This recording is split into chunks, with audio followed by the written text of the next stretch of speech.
Chapter 15. Chapter 15. Being gay in 2018 isn't as nearly as bad as it was decades before, but when you live in a town where the people inhabiting it are stuck in the past, it's almost as if nothing has changed.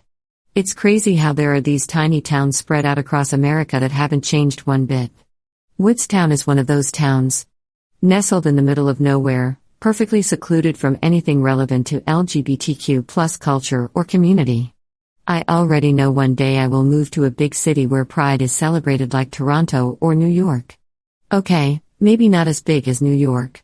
Monday rolled around and I can still feel Aaron's lips on mine, still feel his breath on my neck and his hands on my waist. This terrible ache I have in my stomach drives my fluttering heart wild. How can a human possibly have this impact on me? How can a living thing made of simply flesh and blood do this to another living thing made of flesh and blood? For such a small town, so much has happened the past week since I've been here. So much mystery that I have yet to uncover. Dead boys, Mia's missing brother, Sunnyside conversation camp. So many secret and underlining things here. I turn the shower tap off and step out of the shower. Monday. I will see Aaron today, the very thought makes me jittery. Instant dread then washes over me and I feel sick. I finally have a perfect group of friends that I can relate to, that I can always count on, that I can go on crazy adventures with. I risk all that on Saturday. I betrayed them already. A whirl of emotions is storming inside me. Aaron. Dead boys. Every thought is painful. I can't let this go on. I know he'll know it too though, and I know he won't be able to betray his friends again like that. What happened in a moment of passion, and we didn't really think through it. Oh God, Bellamy, what have you gotten yourself into? I've been standing in the middle of the washroom dripping wet for too long now, so I dry my hair with a towel and pull over a hoodie and jogging pants. I rush towards the front door just as Mia pulls up. Hey guys, I say to Mia and to Hayden who sits in the passenger seat. Mia has her blonde hair tucked into a beanie and a scarf is knotted tightly around her neck. Cold? I ask with a snicker. You have no idea, Hayden snickers and rolls his eyes. I notice that his electric blue hair has faded a bit from washing and now it's a lighter sky blue. I wish I could look that good with colored hair. Hey! You ass! She pouts as she pulls out of the driveway. This girl took forever putting on layer upon layer this morning. Hayden sighs and she pouts further and sticks out her tongue at him. Listen, I'm a 5'2" anemic, your girl gonna get cold. We turn down onto the main road in the direction of the school. Why does every chick have iron deficiency these days? I ask with a laugh.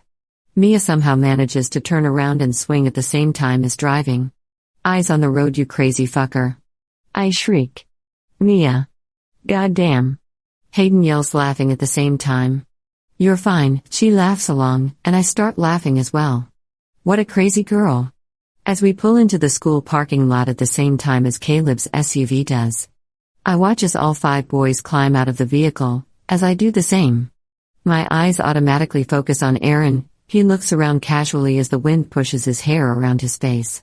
My breath catches in my throat.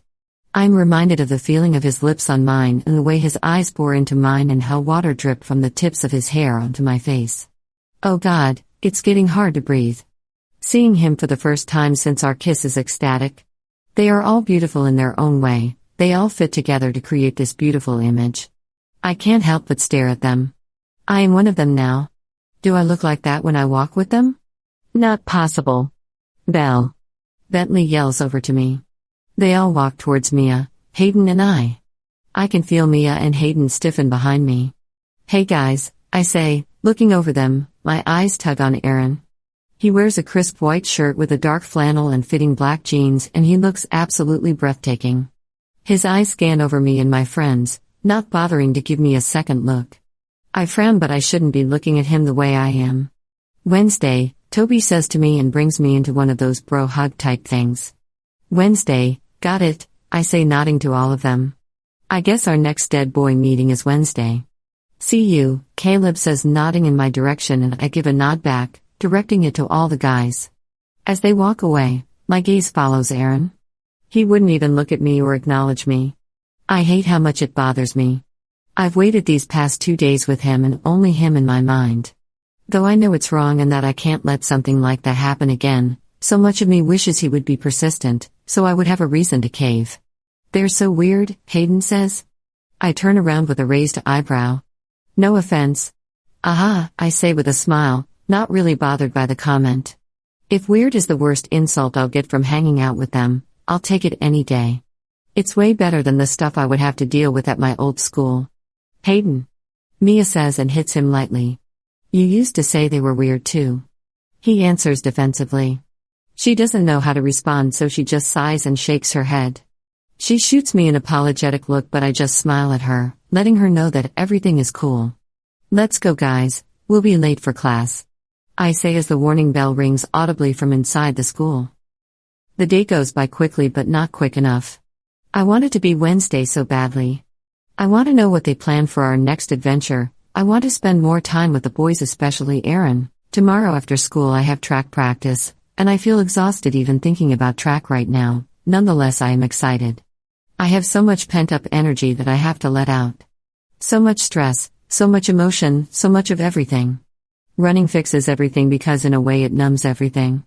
Every feeling and thought is clouded by dry lungs and aching sides.